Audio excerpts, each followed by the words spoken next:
Zajedničkim djelovanjem 9. gardijske brigade i taktičkih skupina 112. brigade uspjelo se odraditi zadane ciljeve na podvelebitskom smjeru. Glavni i najteži pravac djelovanja bio je 4. gardijske brigade. Kako bi potisnula neprijatelja s Jadranske magistrale, 4. gardijska brigada je imala zadaću djelovanja na pravcima Podgradina, Paljuv, Novigrad i Pridraga, a drugim pravcem Islam Latinski, Islam Grčki, Kašić, Smilčić. Djelovanje je pokrenuto iz više pravaca gdje je koncentrirana cjelokupna oklopna efektiva upotrijebljena prvih dana akcije. Znači, jedna dominantna kota kod sela Podgradina. Na tom pravcu napadala je Zadarska tenkovska satnija na čelu sa zapovjednikom Morićem. Ujutro, mi smo toku noći došli sa tehnikom tiho, bez neke velike buke. Ujutro, nekoliko dana prije toga smo čak i traktorima i svašta tamo rundali kao fol, došli su tenkovi. Mi smo znali taj teren sa Mirom Lušlibrkom, on je bio zapovjednik druge satnije 4. gardske brigade. S tim da su oni očekivali manje više napad kroz šumu, polja i sve, a kod nas se odigrala uloga da se napad sa oklopom odvijao cestovnim pravcima i čvrstim putovima. Moja prva tenkovska satnija imala je zadaću napasti iz pravca Gregurica u pravcu Zelenog hrasta.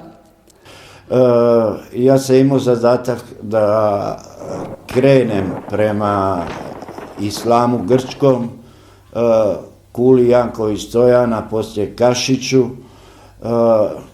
Sve je to išlo kao po loju, nismo nailazili na veliki otpor.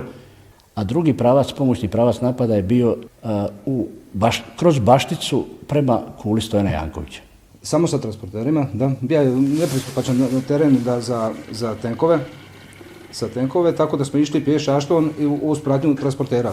Dobijamo zadaću da moj jedan, to je naš vod druge bojne Srednjodomovinske pukovnije, ide popratno uz bok 4. brigadi. Na Islam Krški naišli smo tu na dobar otpor. Bilo je i par transportera naišlo na minu, među njima i naš Andrija Matjaš, general. Mi smo odradili vrlo brzo, smo osvojili sa pješaštvom druge bojne, osvojili smo vrh Podgradine i Podgradinu. Što se tiče Podgradine, gdje je crkva na Podgradinu, kad smo se uspjeli na Podgradinu, tu je bilo malo pješaštva njihovi i to smo lako osvojili. I već negdje oko 10 sati smo čekali dalje zapovjedi.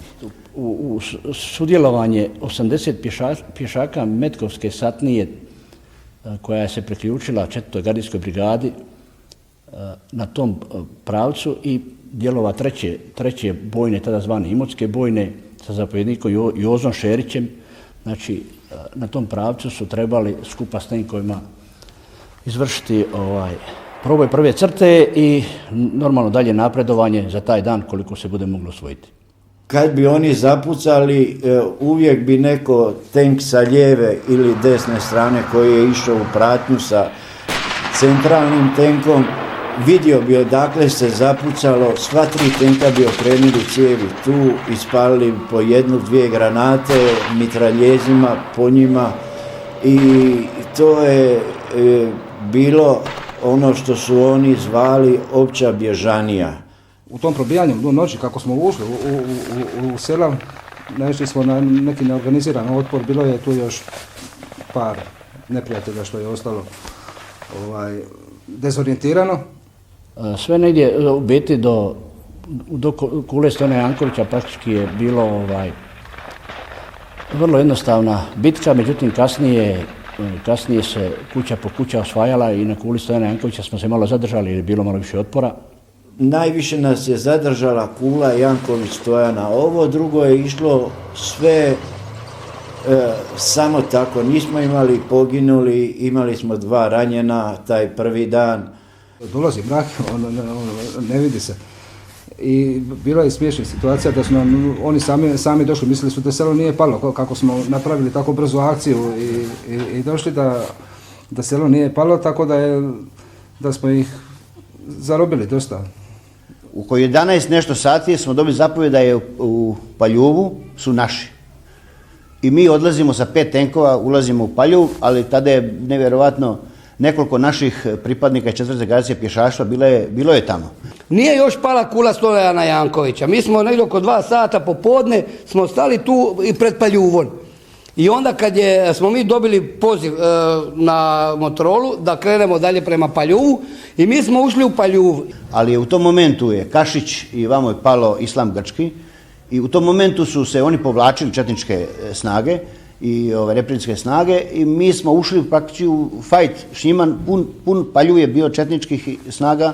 Gdje je Borko Šarlja poginuo, ali je pogođen tank njegov i pogođen je moj tank isto. I tada su došli njihovi tenkovi, mi smo se to tukli baš tank u tankom. A drugi pravac je u Paljuvu, su naši tenkovi ušli među protooklopnu satniju i tu smo imali gubitak jednoga tenka koji je izgorije i jednoga oštećene gusjenice. Morićev tank je pogođen više puta. Tako da sa 5 projektila je taj tank pogođen, ali nije spaljen. Znači, mi smo ga drugi dan osposobili i vratili. Ujutro su došla 3 tenka zadarske satnije. Dogovorili smo se načinu kako ćemo izvršiti daljnji tijek operacije da bi došli da bi osvojili taj dio prostora do Butarina praktički.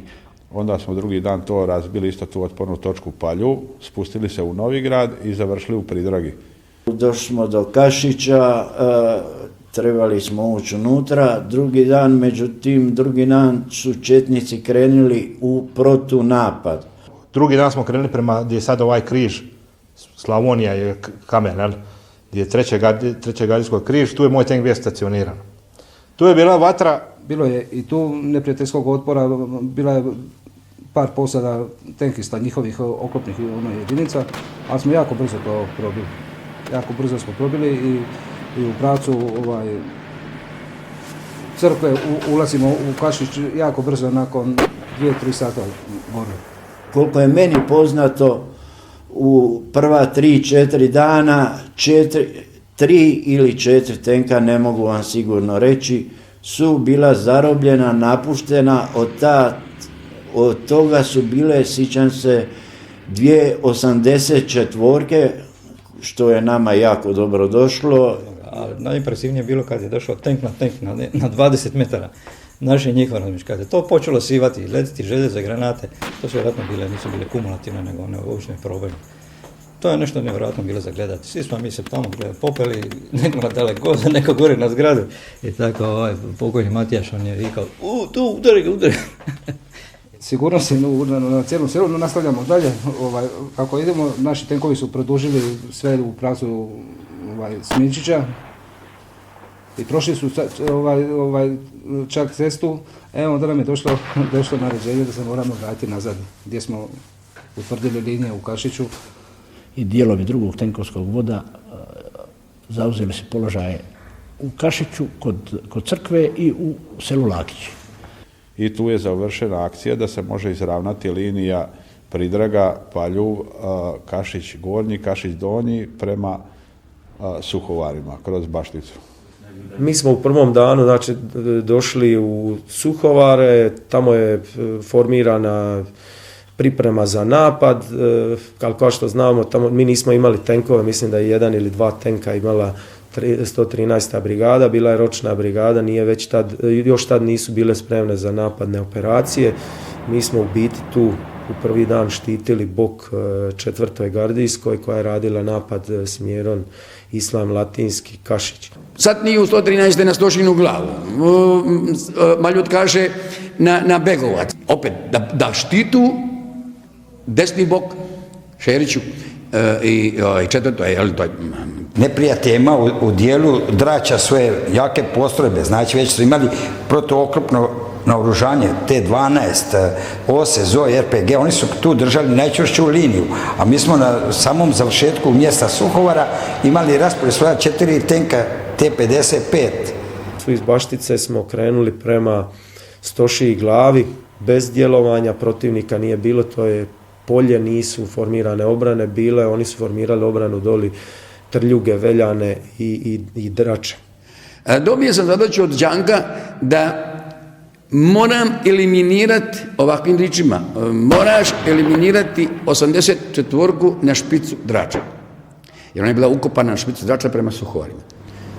Lukan Đarkom izdaje zapovjed, u toku noći mi smo došli negdje oko ponoć, da će me Mićo i zapovjednik 7. Dobranske odvesti na Stošiju glavnu, odakle ću imati priliku vidjeti i uništiti tenkove.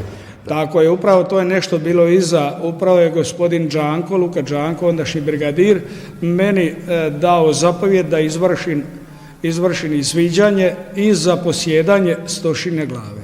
Dakle, u toku noći mi se pribacujemo iz Suhovara kroz Bašticu, zaposjedamo položaje na Stošnoj glavni, gdje je već osiguranje bilo postavljeno moje od ročnika 113. brigade i zapovjednika Banovca, koji su nas tu čekali kao zaštita. To je daljina gađanja negdje bila 1200 metara od moga položaja. Sjećam se, je bila neka zgrada od Umprofora i tako nešto u Dračama. Ispalio sam raketu, tamo sam 84 pogodio, koja je odmah odletila u zrak. Tada nastaje zbrka, otvara se paljba sa svih strana. Izlaze mi drugi tank. Mi smo taj tank uništili. Mi smo 84 uništili, 55 zapalili. Vjerovatno je pogođeno one gume, one zaštite koje su one imali. Budući da su na njoj bili vojnici, se na njoj nalazili, oni su popadali, ali tank nije eksplodirao, on je samo tu ostao, znači nije ono, što se kaže, otišao u zrak. Pa mi smo dobili zapovjed iz Zagreba, odnosno tad nije bio general Mate Laušić, mislim da je tad bio brigadir. Dobili zapovjed da jedan vod naš ide na Maslenicu. Znači mi dolazimo tamo, ne znamo gdje smo došli smo u noću 1 sat, znači ne znaš ni teren, ne poznaš nikoga. Kasnije došle su specijalne postrojbe, znači vojne policije, koji su imali zadaće tada da ovladaju Dračama i Veljanima, ali kako se stvarno otvorila velika vatra, tu naši položaji su otkriveni, tu smo imali i ranjenih dosta, morali smo čekati noć da se uopće izvučemo sa tih položaja. I mi smo sve tukli od Kašića, Stošje glave, pa sve do Drača, doli taj položaj. Do tamo jedan dio Islam Grčkog Kašića, kojega su oni držali.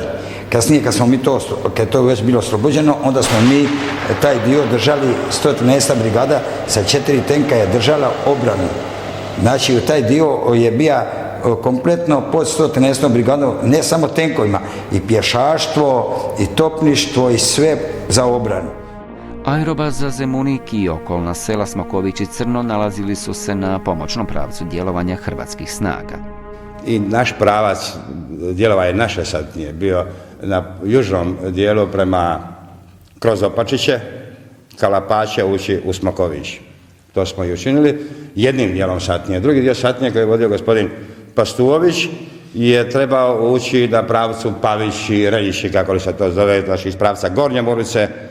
Došli smo do zadnjih naših kuća, zvani Paleka i Grgurovići, od njih još jedno 200 metara bilo je 3 minska polja. I sam ja osobno prisika sva 3 minska polja i krenuli smo dalje. Trebalo je pripremiti nekakav napad koji je trebao ići poslijepodne, a to se sve dogodilo bitno ranije, upravo izviđajući kako taj napad pripremiti, ušlo se u borbu. Nismo mi bili spremni, a oni su bili i još manje spremni nego mi. Mi smo se pofojtali sa četnicima i oni su bili razbijeni. Tank je išao po pješadiju, nije znao što se dogodilo, on je mislio spasiti tu pješadiju, međutim već je bilo kasnije kad je bilo ne može ništa napraviti, povuka se. Uglavnom mi smo se išli u pravac Opačić i eto, tu nije bilo doli otpora, sve su bili stari ljudi koji su zbrinuti i odveženi u Zadar. Ni jednog neprijatelja nismo u tom reonu zatekli. Kad smo mi izišli na magistralu u Morovici i kad je došlo do fajta koji je tu bio, moglo se odmah krenuti naprijed. Ja kao zapovjednik satnije nisam to dopustio, upravo iz tog razloga, da bi se neprijatelj, a i ljudstvo koje je stvarno nalazilo civili, da se povuku, da iziđu iz tog gotovo su u okruženju sa svih strana. Jel? S pravca Zemunika smo išli u Smoković, znači Pola sata smo se s njima tu na početku tukli. Pa mi smo, ta naša grupa, imali smo MG velove, naše topništvo isto djelovalo, to je normalno. I onda smo došli mi do njih i pokazali im da imamo snagu. I onda smo, kad smo ušli, tu nam je slabo otpor bio posle. Mi smo polako napredovali, bila je zapovjed da što manje žrtava, da je pustimo, da se povlače u miru, da izbjegnemo žrtve i civilne pa i naše tako. To je bio prvi dobro odrađen, znači start te akcije Maslenica, gdje smo mi u biti odradili ono što je pred nas stavljeno. Na svu sreću, bez niti jedne žrtve na našoj strani. I onda smo mi lagano napredovali, mi smo njih vidjeli gore kako oni pomalo odlaze, nismo niti pucali za njima. Samo smo išli, znači naš cilj je bio zauzeti selo, spojiti se u biti na cestu Murvica-Zadar i to je to. I na sastanku sa generalom Bobetkom navečer je odlučeno da se krene na Karaulu, da se zauzme Karaula, kad se zauzme Karaula da 7. domobranska kojoj je bio pridodat general Rosso, da oni odradu onaj bunker na Musabstanu sa Milanom, koji je tad onda tek bio stigao na bojište. I dobili smo zapovjed da pomožemo sa drugim postrojbama da se osvoji Crno. Ali mi smo bili, kako smo već bili dosta uvježbani i znali smo što treba raditi, krenuli smo prvi. Ali što Crno je bilo dosta ispred nas minirano. Minsko polje je izgorilo, znači mi smo praktički išli nasumice, skakali smo s kamena na kamen i tako smo došli do same komunikacije, do ceste, I iz one šume, iz Borove su ga sa Milanom, mislim da su imali Milan, probili taj bunker njihov, oni su se onda povukli, razbježali i mi smo ušli iz te kose gori iz Sokinog briga, smo ušli doli normalnom magistralom, ušli smo u Crno. Prvo borbeno djelovanje je bilo sa grupom izviđača iz Bibinja koji su predvodili nas. Krenuli smo napad na Babin Dub. Vodio izravno Denis Špika, taj vod, i ušlo se na Babin Dub bez žrtava, osim što su bila ta 3 bibinca ranjena na minu. Znači išlo se u Crno, ušlo se na taj Babin Dub i onda je u popodnevnim satima je došlo zapovjed da se prekine sa svim borbenim djelovanjima, da se zadrži dostignuta crta i da se otvori taj koridor, da se pusti da civili izađu iz Mokovića i ovog dijela. Kad je krenula akcija, tenkovi su došli iz Biljana, su odmah došli u Gornji Zemunik. Naš zapovjednik Željan Morović je ispalio taj dan jednu maljutku, zapalili smo školu, jer tenk mu je klisnuo iza škole, on je samo skrenio, planula je škola. Pošto je to tenkoprohodni teren, tako da smo onda morali sa tim protuoklopom biti atento u slučaju njihovog. 23. je bio najstrašniji dan na onom području. Oni su dovukli valjda u Biljane sve što su mogli dovući i u Gornji Zemunik, granate su padale ko kiše. Kako je osujećen pokušaj slanja pojačanja i protuudarne neprijateljskih snaga radi zadržavanja zračne baze Zemunik, po izvlačenju neprijateljskih snaga i civila preko Zemunika Gornjeg krenulo se u oslobađanje Škabrnje. Bilo je zapovjed došla da moramo u nekom roku kratkom zauzeti Ražovljevu Glavicu, jer da ističe nam rok da će se potpisivati primirje neko i tako.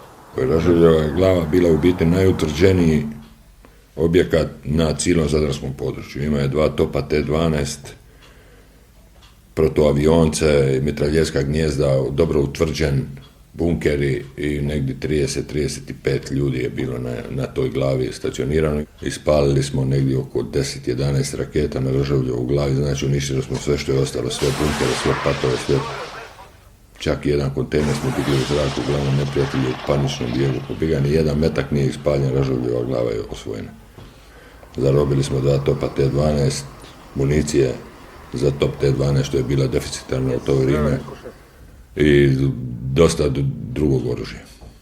Tu noć se ušlo u Škabrnju, jer tu je bila opća panika. Tu noć se ušlo u Škabrnju i drugo jutro se išlo prema Uvaražljevoj glavi. Tad je zauzeta Uvaražljeva glava. Znači 4. dan. Držali smo im krilo da u slučaju napada iz Gornjeg Zemunika, da ih mi zaustavimo, odnosno da ih upozorimo i da ih zaštitimo. Znači mi smo tu, oni su došli ujutro u 6 sati, u 7 sati Ražovljeva glavica već bila u našim rukama. U tom momentu javio mi se general Filipović da se njemu priključim, da idemo prema Biljanama.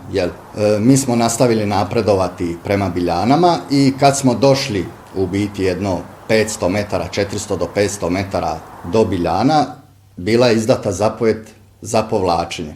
Znači, kad krenete u bilo kojem napadu, onda treba uvijek omjer biti 3:1 u korist napadača, što ovdje nije bio slučaj. To je poslije rezultiralo da je i zatraženo da se prekine vojno-redarstvena operacija Maslenica 26. u ponoć i 27. mi smo morali zaustaviti se na dostignutoj crti bojišnice. Ona je u određenim dijelovima bila potpuno nepovoljna. Dakle, nisu se ostvarili oni ciljevi da se ovlada dominirajućim kotama Debelog brda, Nadina i tako dalje. Osim na prostoru Zadarskog zaleđa, aktivirala se i bojišnica kod Sinja, kao odgovor na samu operaciju pokraj Zadra. Vjerovatno se to i zna da ta akcija nije planirana od nadređenog zapovjedništva, to je bio jedan odlučan odgovor Hrvatske vojske iz Cetinske krajine na četnički upad u zaštićeno područje pod zaštitom Ujedinjenih nacija. Na Dadićaj glavici imali smo jednu osmatračnicu i vidjeli smo kako četnici dolaze na Alebića kulu. Mi smo dobili dojavu od izvidnika da se kenijski bataljon izvlači sa brane Peruće, a da četnici iz pravca Vrlike dovlače nove snage na području Alebića Kule i Babića Briga. Dakle, to je bilo jedna imitacija vojnog nadzora pod Ujedinjenim narodima. Kad se dogodila operacija Maslenica, gospodin Škarpa je vodio 126. brigadu, njemu je bilo odmah jasno da će kriza uznapredovati. 27. siječnja 1993. godine u popodnevnim satima četnici JNA su krenuli iz pravca Otešića ka Peruči s ciljem zauzimanja brane Peruča i dominantne točke Alebića Kule s koje su granatirali Sinj 1991. godine. I mi smo to pratili. Navečer je zapovjednik Rogulj zapovjedio topništvu da u večernjim satima pred sam pad mraka izvrši topničku pripremu na Alebića Kulu. I to je napravljeno. Zaprečnom vatrom da njihovo pješaštvo se ne vrati na Alebića Kulu. Pješaštvo naše nije uopće pokušavalo taj dan uzeti položaj, niti je bio plan da se zauzme položaj. Tek idući dan je došla zapovjed da se napadne Alebića Kula i brana Peruća. Preko noći događale se razne aktivnosti, izvlačenje topništva, okrećanje topova 130 metara koji su bili na Vagnju, okrećanje prema Perući da imaju domet, izvlačenje tenkova na Zelovo, znači i toga dijela zajedno sa 126. brigadom. Zapovjednik Rogulj je ujutro u 5 sati zapovjedio topničku vatru. U ranim jutarnjim satima iz svih pravaca smo otvorili jaku topničku paljbu, mi to zovemo vojsci topnička priprema, po svim položajima četnika. Međutim, idući dan ujutro su četnici digli su branu, aktivirali su eksploziv i u toku toga je bila već napadna akcija našeg pješaštva. U samom bijegu, ja sam se nadao, iskreno ću vam reći, da neće biti toliko zločinaca da će minirati branu. Nadao sam se da će i UNPROFOR nešto poduzeti. Međutim, oni su povlačenjem aktivirali eksploziv običnom inženjerijskom mašinom. Sve što je bilo aktivno nastojalo je da što prije dođemo na branu. On je skupio nas koji smo energetičari, koji se razumijemo u sustave brane, sustave hidroenergetskog objekta Peruća i počelo je spašavanje onoga što se da spasiti. Borbe na tom dijelu nije ni bilo jer oni su izvršili podizanje. Jedino što je topništvo tuklo njihove kamione i u tijeku dolaska i odlaska. Poslije našeg topničkog napada, spuštanja sa obe strane prema brani Perući, četnici su jednostavno bježali. Sve su sebom ostali. Tenkovi koji su oni uputili i topništvo prema prednjem kraju su oko Alebića, oko Babića Briga, znači gdje je bila pozicija ta, okrenuli se i vratili se prema Vrlici. jezgru. Brzo su u 126. brigadi aktivirali sve kamione i osobe koje imaju privatne kamione za navođenje pijeska. Mi smo se svi začudili da je hrvatska strana tako dobro organizirana. U našu klopku su doslovce upali trojica novinara Republike Srpske koji su nama dali zeleno svjetlo kad smo pogledali njihove kamere šta su snimali, da smo mi u tom momentu mogli ne samo osloboditi branu Peruća, nego smo mogli ući u dubinu neprijatelja, odnosno u povratak okupiranog teritorija Republike Hrvatske. Inače nismo imali mogućnost, niti smo imali snaga krenuti dalje. Da je u to vrijeme 126. brigada imala mobiliziranu jednu bojnu, mi bi sigurno došli na Vrliku. To je sigurno. Nego nismo imali snaga i došli smo do područja sela Potravlje i tu smo stali i zaustavili se. A četnici su išli i dalje, oni su bježali i dalje u tome dijelu. Po završetku operacije Gusar, odnosno osloboditeljskog dijela operacije Maslenica, neprijatelj se pripremio za protuudar. Dovedene su brojne elitne postrojbe kao i značajna tehnička potpora. Uslijedit će krvava bitka u kojoj će hrvatske snage nastojati zadržati oslobođeno područje.